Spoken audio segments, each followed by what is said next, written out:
Before human kingdoms, before witchers, and before most written history, the continent was a very different place. The turning point was the conjunction of the spheres, when separate worlds briefly collided and changed the setting forever. Before that event, the land was less settled and not yet shaped by the mix of species, monsters, and magic that would define it later. That is why the timeline matters. Witcher history is not just a record of wars and rulers, but the story of how one collision created the world that followed. Before the conjunction, the continent was not empty, but it was a different world. It already had native peoples, strange life forms, and its own magical laws, yet it had not been reshaped by the species and threats that later define Witcher history. The balance had not been broken by outside contact. The land, the seasons, and the old powers tied to places and bloodlines were already there, but they had not yet been forced to absorb the chaos that followed. The oldest inhabitants are usually treated as the elves, though even that part of the timeline is tangled by legend, migration, and missing records.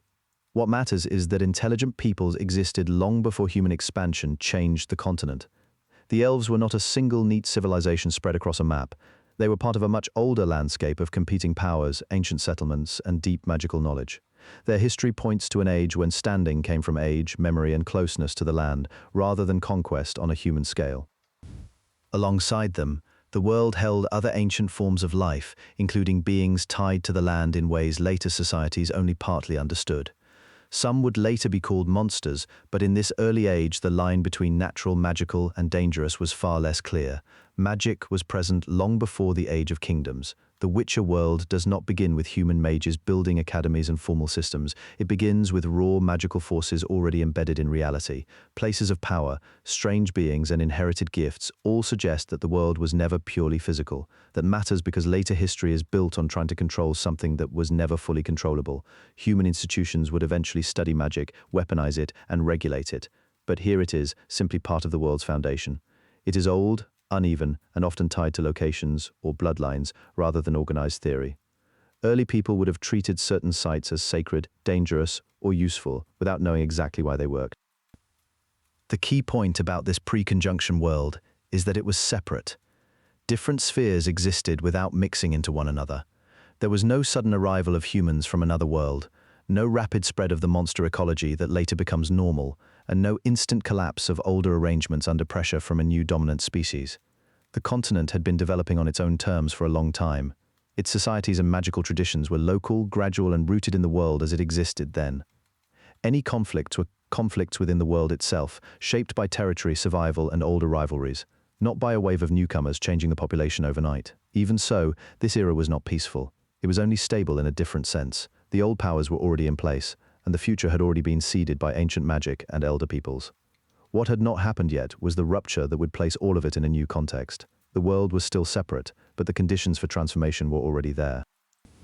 That is what makes this era so important. Before the conjunction, the continent was not yet the familiar Witcher world.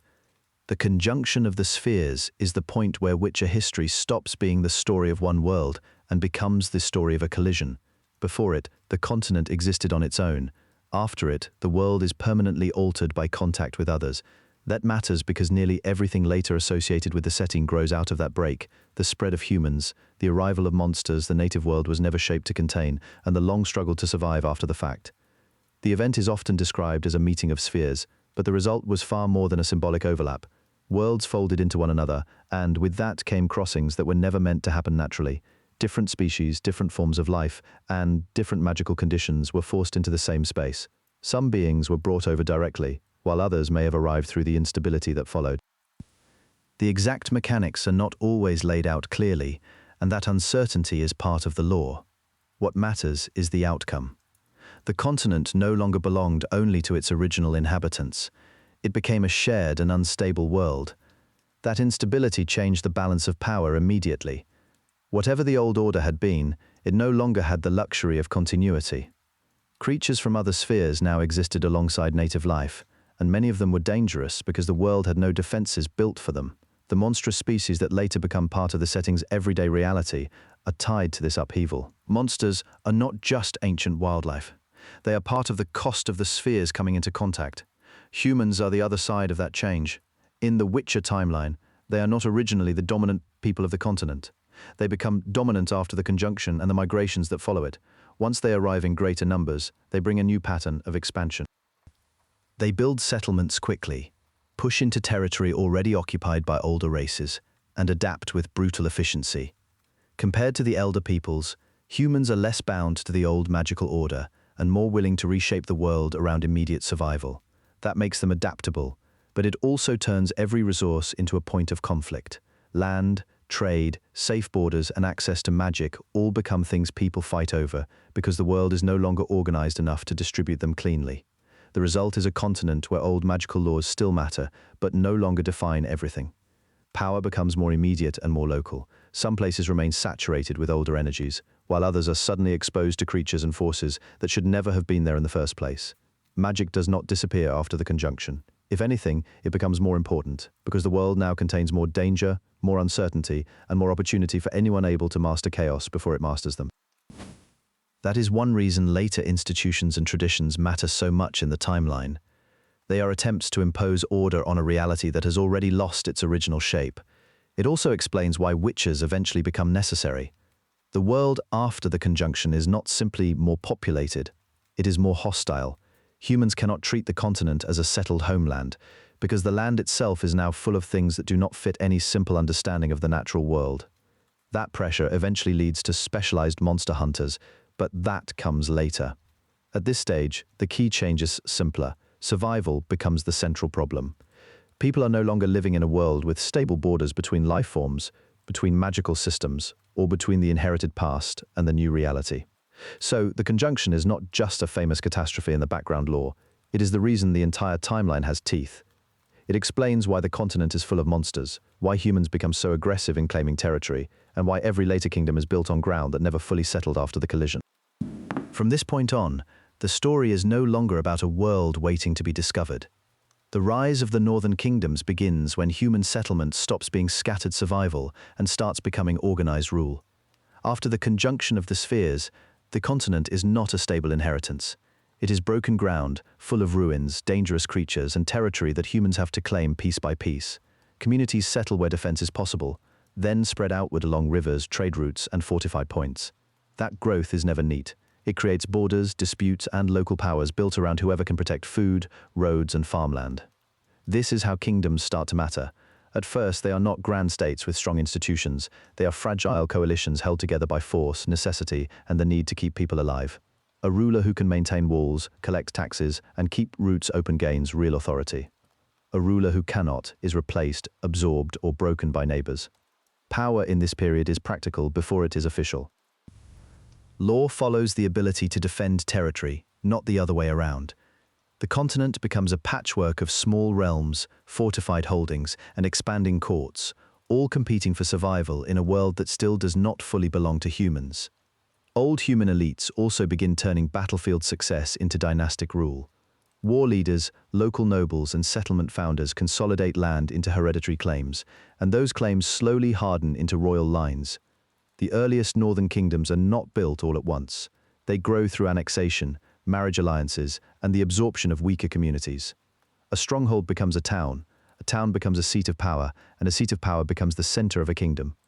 The methods stay familiar, even as the names change. Control the roads, secure the grain, keep the monsters away, and people will accept your rule. Magic becomes part of that struggle instead of standing apart from it. Early mages and sorceresses are valuable because they preserve knowledge, advise rulers, and help stabilize courts that would otherwise be much weaker. But magic is also treated as a danger, because it is another force that human kingdoms do not fully control. Some rulers rely on it to strengthen their position, others try to restrain it or keep it at arm's length. Either way, sorcery becomes part of statecraft. It is no longer just a rare talent or a hidden craft. It is something kingdoms use, fear, and depend on at the same time. That dependence has consequences. Courts that want the benefits of magic also invite political interference, hidden rivalries, and long memory from people who live far longer than ordinary nobles. Mages can advise on plague, weather, diplomacy, and succession, but their influence also makes them easy scapegoats when things go wrong. So while kingdoms are becoming more structured, they are also becoming more suspicious. The ruler who cannot use magic is weaker, but the ruler who leans on it too heavily risks losing control of their own court. That tension becomes one of the defining features of the northern land. Religion develops for the same reason. Human societies need a way to explain a world that remains violent and unpredictable. Faith gives people a structure for suffering, a language for evil, and rules that make life feel less chaotic. But in the Witcher world, religion is never only personal belief. It quickly becomes political.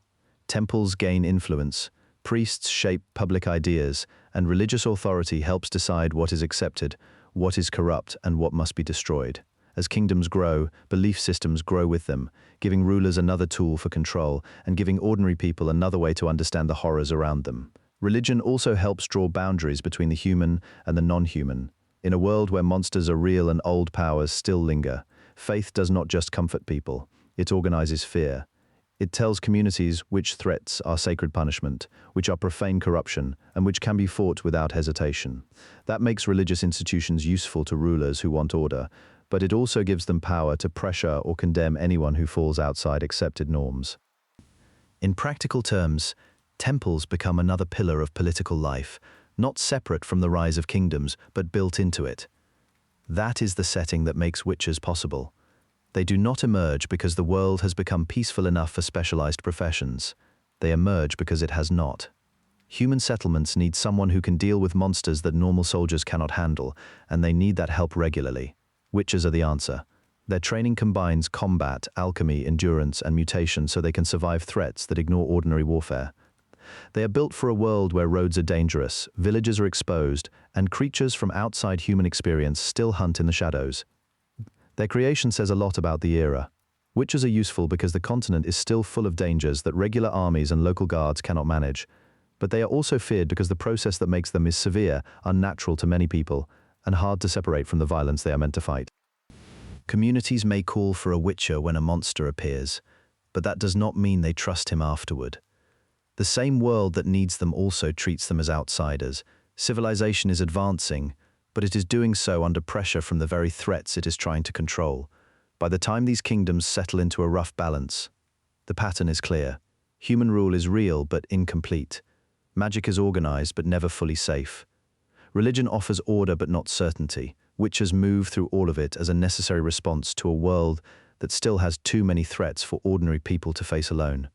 This is what makes the era so important. The continent is no longer just reacting to the conjunction. By the time Geralt's era begins, the continent has long moved beyond the first shock of the conjunction. Human kingdoms are established, borders are guarded, courts have hardened into institutions, and power now depends as much on trade, alliances, and bloodlines as on swords or sorcery. Monsters have not disappeared, and magic has not become safe. The old catastrophe is still everywhere, but it has been folded into ordinary politics. Geralt enters a crowded world, not an empty one. That changes what a witcher is for. After the conjunction, witchers were made as a practical response to a real problem. Humans had settled lands still filled with creatures, curses, and ruins they could not handle on their own. By Geralt's time, that need still exists, but the people who hire witchers no longer trust them easily. A witcher is useful when a village is afraid, a road is unsafe, or a lord wants a problem removed quietly. The same witcher is treated with suspicion the rest of the time. Geralt lives inside that contradiction, trained for a world that needs him and shaped by it to remain apart from it. The bigger conflict of the age is no longer just about monsters. It is about human power turning inward on itself.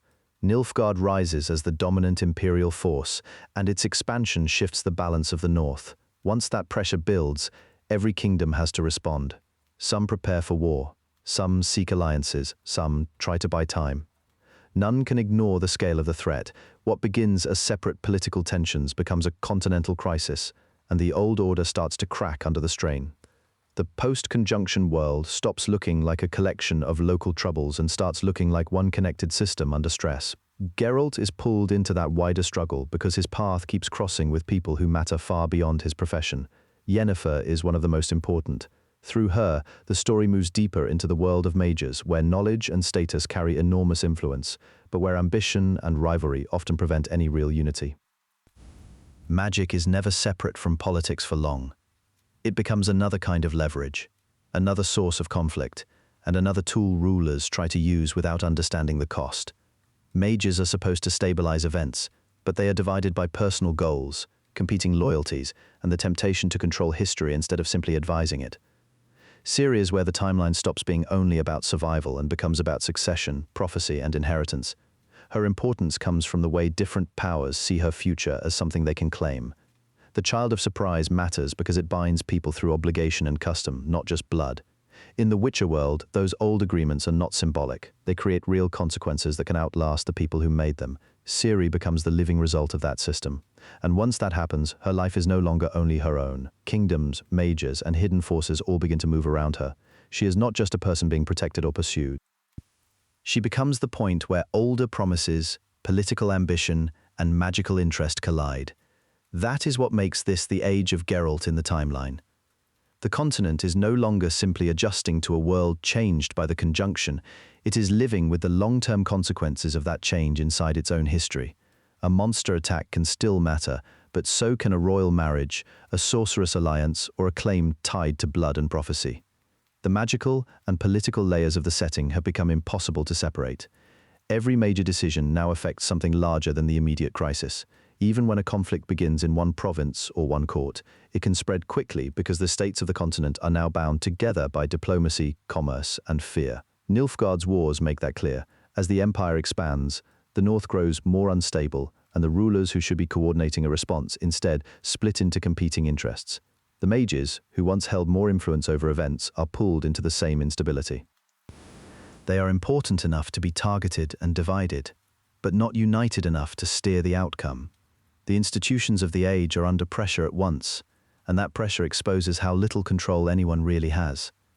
The old arrangement of kings, advisors, and magical elites no longer holds cleanly under imperial pressure, and the result is a world where every side thinks it is acting defensively, while the larger situation keeps moving toward collapse.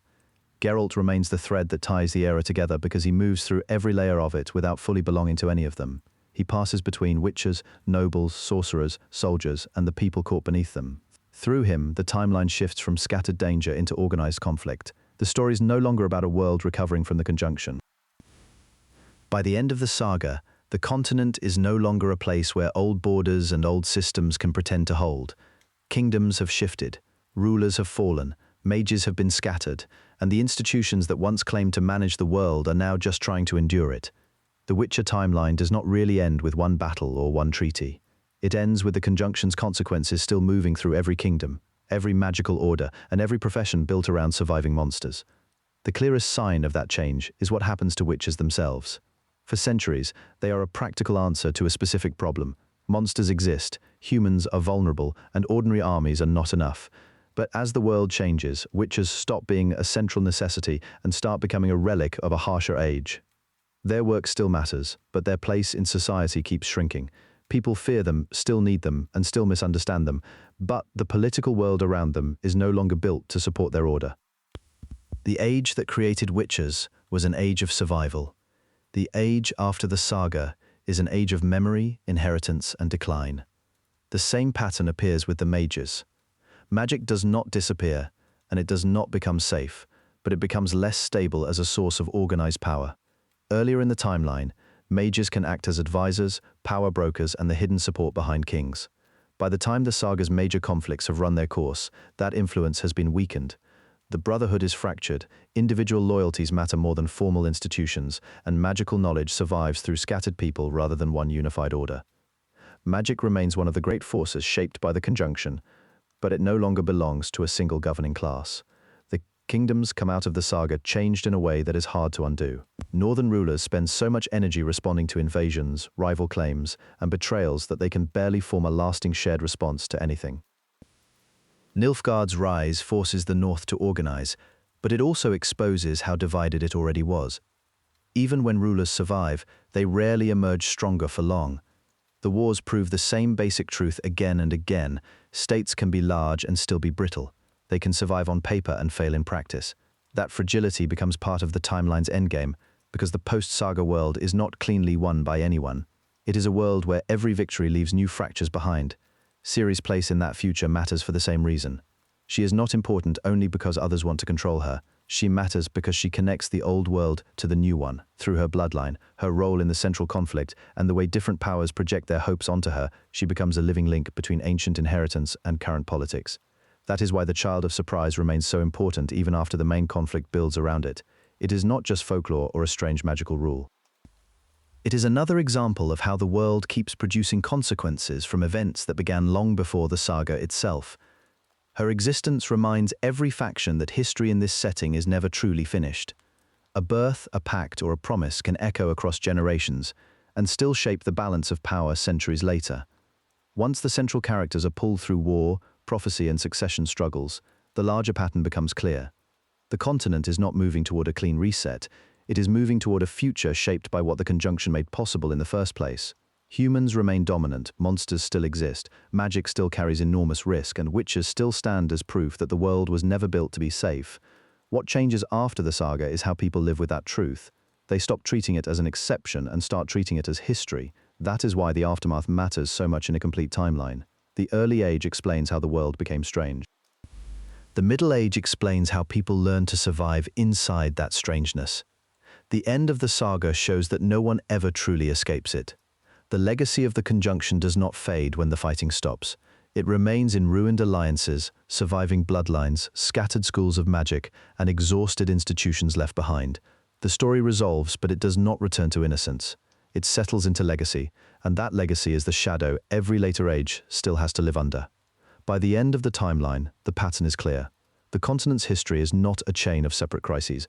It is the long aftermath of the conjunction of the spheres. That event brought monsters into the world, altered magic, and forced humans into a reality they did not create and cannot fully control. Everything that follows grows out of that rupture. Kingdoms rise because people learn to organize around danger. Witches emerge because monsters remain a practical threat. Mages and their institutions matter because magic is powerful, unstable, and impossible to ignore. Even wars and dynastic struggles fit into that larger history because every power on the continent is trying to survive a world changed before they ever ruled it. That is the answer the timeline leads to.